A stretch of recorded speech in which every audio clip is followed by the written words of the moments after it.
Thank you and welcome to the show this morning. The topic this morning is the sociology of race in the United States. And we're fortunate to have with us to talk about the sociology of race in the United States an eminent sociologist from Tennessee State University, Dr. E.K. Sanford. And of course, Dr. Sanford has been with us on a number of occasions, and each time he brings us excellent information. And Dr. Sanford, let me welcome you to the show this morning.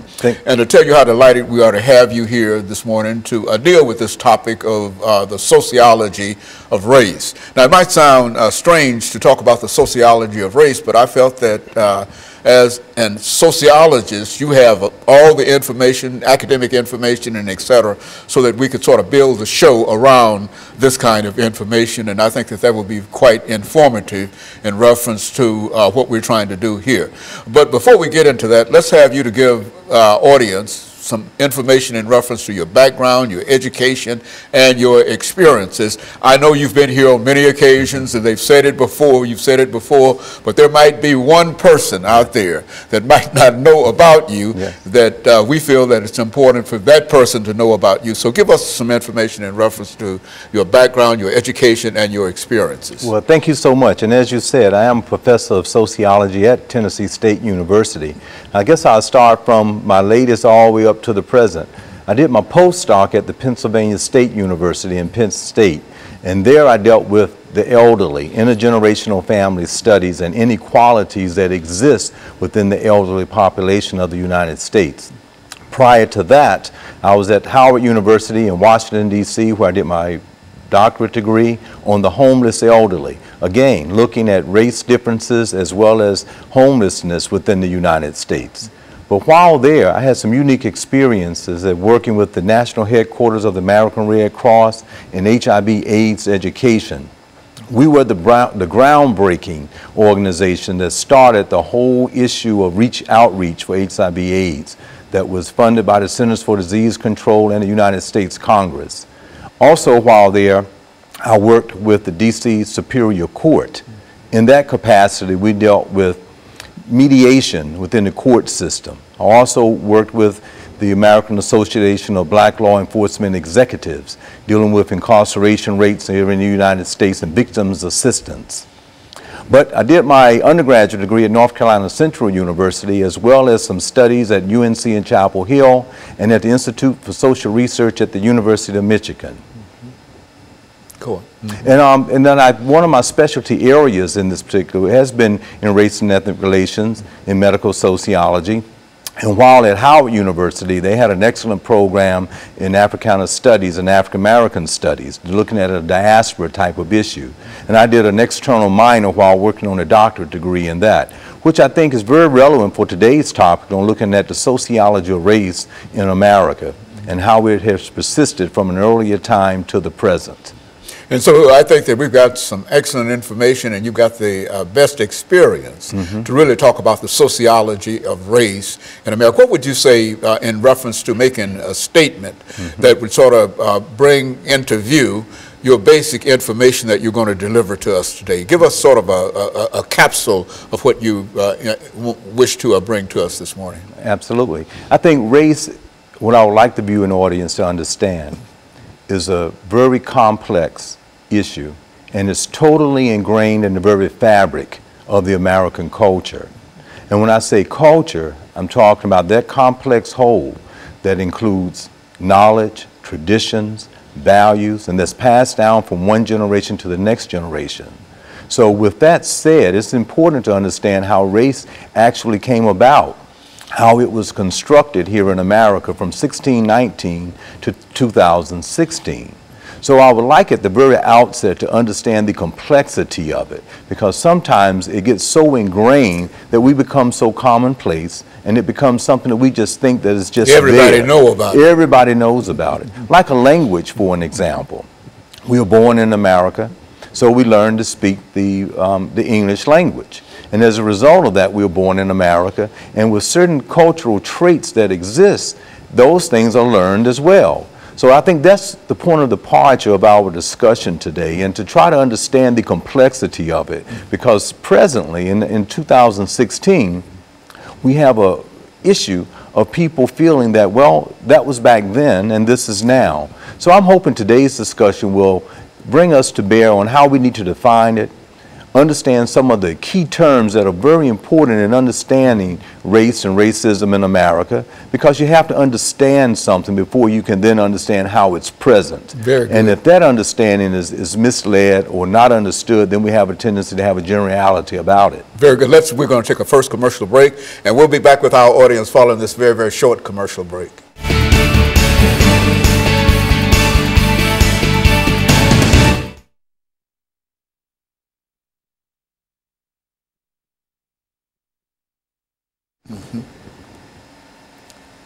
And so what I'll do, I'll just introduce the show again, and you do just as you did this time, just take it on.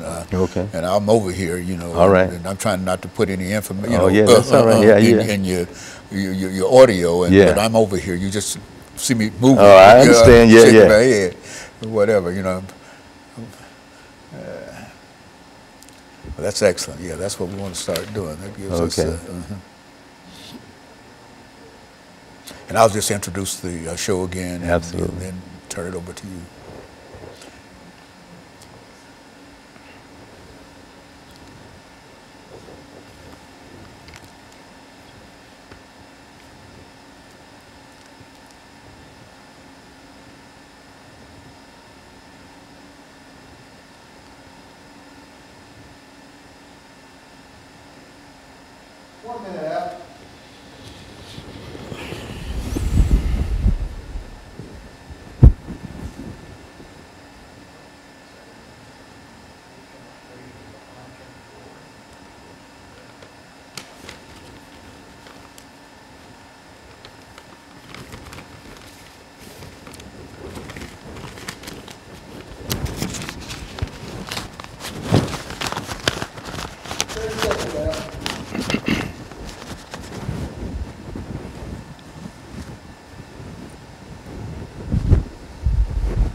Thank you, and welcome back to the second segment of the show for today. We're talking to Dr. E.K. Sanford from Tennessee State University, who's giving us some sociological information in reference to race in the United States. Dr. Sanford, let's see if we can pick up where we left off during that first commercial break by giving you an opportunity to further elaborate in a real sense upon some of the things that you feel to be important dealing with the issue of race in the United States. Well, thank you very much again. Dr. Higginbotham suggests that race is fundamentally a part of social structures here within the United States. In the last segment, I mentioned about the complexity of race because it is so ingrained in the fabric from 1619 to 2016. So what does that theoretical framework mean by fundamentally a part of social structures? If we think of the 10 major institutions that make up the society, such as family, such as economics, such as education, such as medicine, such as the government and politics, entertainment, mass media, law, all of those types of characteristics that make up the society, Higginbotham would suggest was ingrained in a very racist way toward African Americans and other ethnic groups in America, and that it still persists as we think about how culture is defined as something that is passed down from one generation to the next generation to the present time here in 2016 and ahead. Now, Alex de Tocqueville, a great French philosopher, came to America maybe 150 years or so after 1619. And what he found as he was traveling in horse and buggy throughout the South, these people of African descent that were enslaved. And as he looked at the very foundations of society, he said there's no way America could ever reach a democracy. Why? Because it was founded on slavery. So therefore, when we think in terms of it being so ingrained in our society, in order for us to make improvements on it, we must just understand that that's how this particular country and society was founded. Now, many people listening would say there's plenty of evidence that race relations has changed, and they're absolutely correct. You and I can remember when school segregation was very prevalent here in the United States. Some people might be able to look at a little age difference between us, but I was in a segregated type of a situation through the 8th grade. Many of the viewing audience might remember that. So the segregation took place so we can see how there were certain improvements. We can look back at 244 years of enslavement in 1861 to 1865 with the Civil War, and after it ended, there was the Emancipation Proclamation. So 13th Amendment freed the slaves, the 14th Amendment, they gave a citizenship right, and the 15th Amendment gave the right to vote.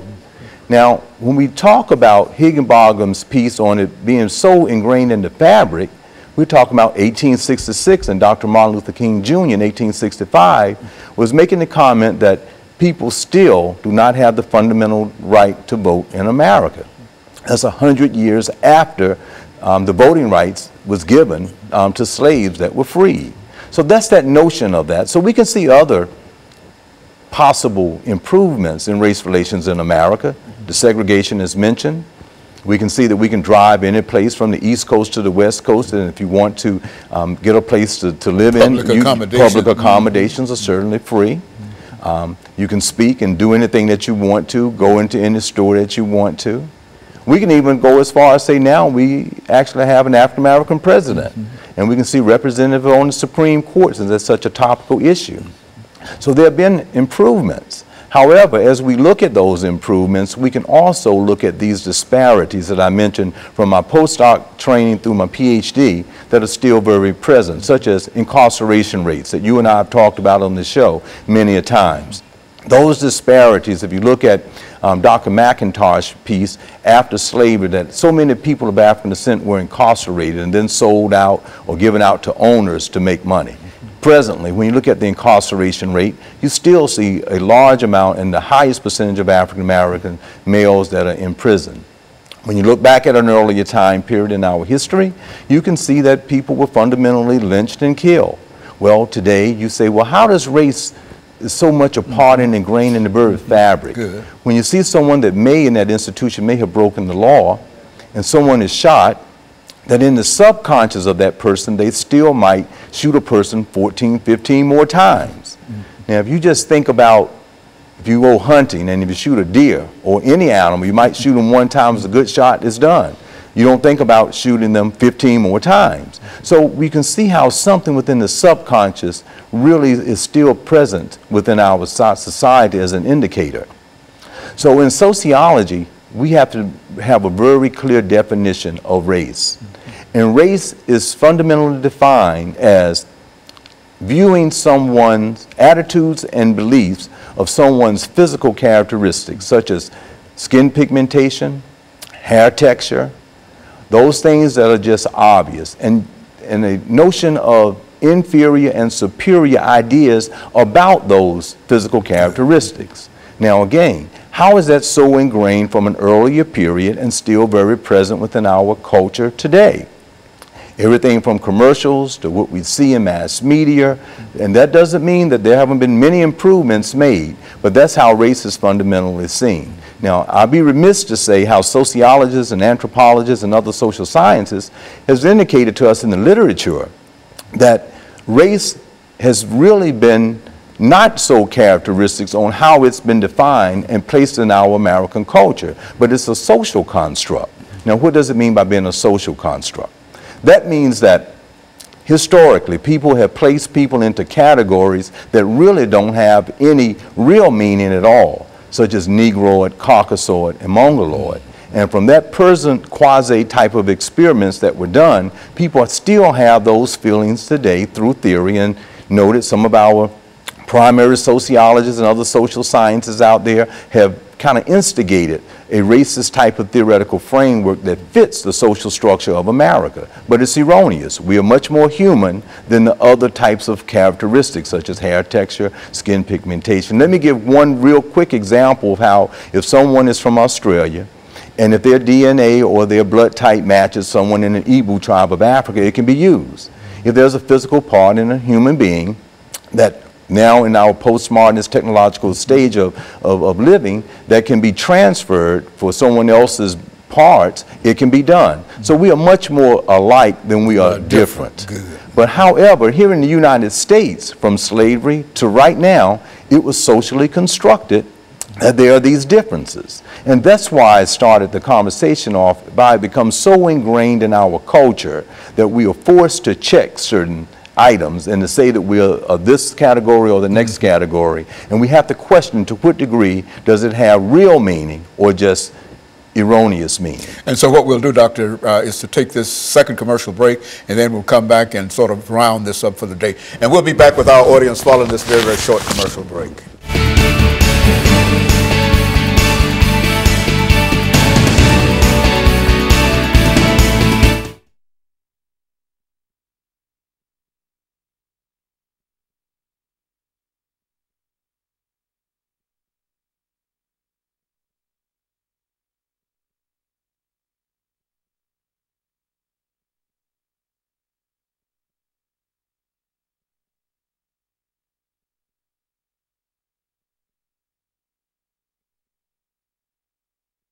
This notion of, I might cite somebody, Dr. Leary. We've talked about this before, about post-traumatic slave syndrome and those types of things. Post-traumatic slave syndrome. Yeah. I don't think I've you never heard of that concept? Yeah, just like post-traumatic stress. You know, you have somebody that goes away. They just stay over there. They do 1 or 2 tours, right? So you're talking about somebody been in hundreds of years of slavery. So why can't that type of stress be passed down? They just go there for 6 weeks and come back, they all messed up. That's right, and we've been through it for life. That's right. They take an elephant, they take him out the jungle, put them in a circus and keep them there. They wonder why they go crazy every once in a while, running on, and they think that we shouldn't have that. Okay, well, that's good. I'm gonna throw a little bit of that in there. That's excellent. Yeah, I appreciate that. Yeah, that's excellent. Sociology of race. That's excellent. I'm glad we did this. It makes sense. You've got so much information. Just all that information. Yeah. How do you coin it down to like segments? You need to go on and on about it. You know how we go. We go for 2 or 3 hours.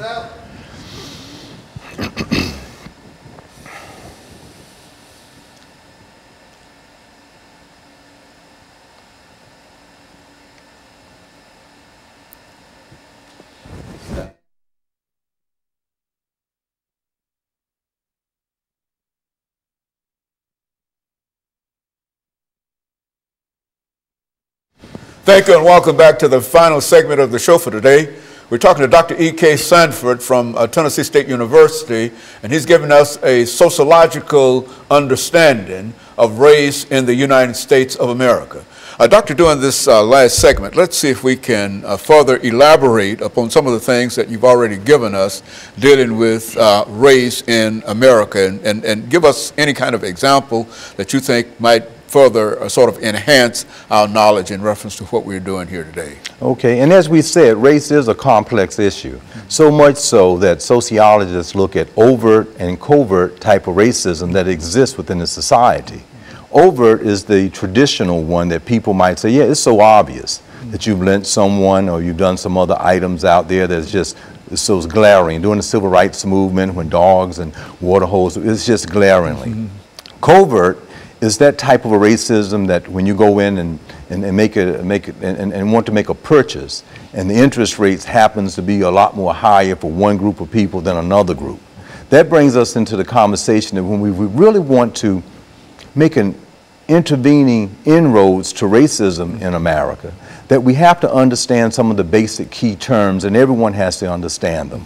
For one, we have to understand dominant group and subordinate group. That given our country and its unfolding from 1619 to 2016, that there is a dominant culture within the social structure, within family, within economics, within medicine, within law, within the government, within mass media, communication, entertainment. All of those institutions that are here in America were defined by the dominant group. Now, I know we've been talking about African Americans, but it's assumed that all other ethnic groups that come in with different cultures and languages and backgrounds have to assimilate, which is a process of understanding your own culture, but then learning all of the dominant culture's values and norms. And that's what happens within American society, and we've all done that. One of the major institutions, such as education, from first grade through high school, and then from there through higher education, has a tendency to do that. We're supposed to assimilate, which people have done. But what happens in many instances that people do not understand racism part and discrimination part, which is looking at another person based on those alleged or real physical characteristics and then acting toward that person in a certain way. And when they do that consciously or unconsciously, it happens to be racism. Racism. Yes.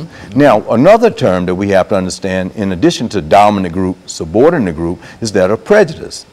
Prejudice is a negative attitude or belief that one has a tendency to generalize about that other group. And they do that because of the type of culture and society that we've grown up in. And sometimes it's very unconscious. For instance, we all know about the disparities that have happened with police officers killing African Americans. I bet if we had a conversation with that police officer, he would say, some of my best friends are African American, we play basketball together, we have cookouts together. And mean it too. Yeah, and mean it too. But they do not understand that this thing that we are talking about today is in the subconscious. So when they get there and feel empowered and see this other person, something that's been so ingrained has a tendency to come out at that particular point in time. That's why it's very important to understand how this is so ingrained in the American ethos, in the American culture, to the point that if we don't understand the terms, then we will not understand how it's so overgeneralized. And another one that I must say very quickly is that of stereotypes. Yes. So since prejudice is a negative attitude or belief that's generalized about a particular group, a stereotype is the overgeneralization toward another group. So you can have a group of people that are in a homogeneous area, meaning all by themselves, as all one group, one ethnic group, say European Americans that live in a certain rich area or live in a place like Montana or North Dakota, South Dakota, as we're seeing today in our presidential debate that's going on. And they might have this overgeneralization about, say, having an African American president that in their subconscious make them feel, well, hey, that's enough. And that we're going to not vote and help or be an assistance way to something supposed to be better for everyone else in America. So that's an overgeneralization, a stereotype that you have about a person before they even show up. And so these terms are very important. Now, Dr. Leary would ask a group of people, this is to try to share, if you had a group of African Americans in the audience, let's say 400 or 500, and if you would ask the question, can African Americans or other ethnic groups be racist toward other African Americans? Social scientifically, we would say no. Why? Because race and racism is empowerment, is power. Do you own the very economics that you can then make a negative prejudice attitude towards someone or overgeneralize about them and give them mistreatment or be discriminatory? In many instances, we must make a distinction between that African Americans can be prejudiced toward each other, or another ethnic group might be prejudiced, but they cannot be racist toward another group. So that's why I'm trying to indicate today in our discussion that it's very important to understand the definition and difference between racism and prejudice. Racism is that negative attitude and belief that one is superior or inferior based on those physical characteristics. And as a result of that, you would have a stereotype or overgeneralization toward that person before you even get to know them. Prejudice Racism sees only the outside. Yes. And prejudice looks deeper on the inside. Would that be a fair characterization? Yeah, that would be. So everyone can be that way. But then one is when you act upon the other. Now, what's the sociological point? By us understanding that, you might say that I have never been around, and Dr. Gordon Allport would suggest, as you have just said, if you get to know the other group, then your prejudice starts to reduce because you start having a better insight about the other group if you've experienced what they have experienced, either educationally, that's why we fight for diversity in higher education, or going into that particular area. For instance, I was oblivious to homelessness, so I had to live among the homeless and doing my dissertation to know more about them. So if you are a part of that dominant group, you must get to know those that are in the subordinate group and understand their culture. And by understanding it, then you can at least make a very good and objective decision about what you are doing. And I think that helps us have a brighter tomorrow here in American society. But our flaw is this. From 244 years of enslavement, 81 years of Jim Crow laws, America has been in denial about that. If you look at the comparison with South Africa, they will say very clearly, we did the same thing, but we were wrong. We did wrong. We were racist toward people. We discriminated against them.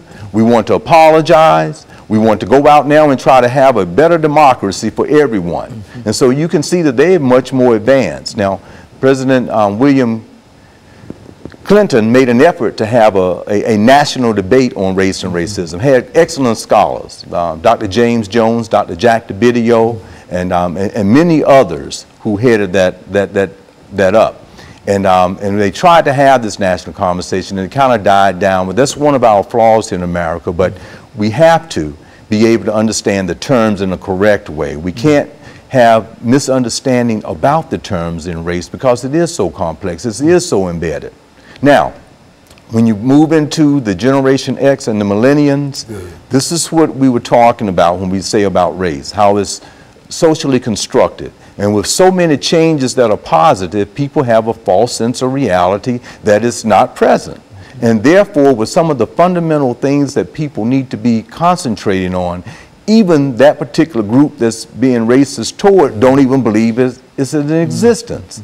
So it gets very complicated and it's very complex. So therefore, we have to understand these terms and understand that these disparities based on race are in any place in health and wellness. Still, African Americans are disproportionate with all of the chronic illnesses today. When you think about income inequality, still the least paid and the least type of socioeconomic status and where people are living and the quality of life. So these disparities are very much present within our society and culture. And so in a real sense, Doctor, it appears that there will always be race. Yes. And within the context that we've all talked about it, things might get better, but nevertheless, there's that subconscious that folks have in reference to race that often comes forth in spite of whoever they are or wherever they are. Would that be a correct assessment? That's a very good assessment. As a matter of fact, we're going to have to stop and let me encourage our audience to tune in again next week for another informative edition of Comments. Thank you and good morning.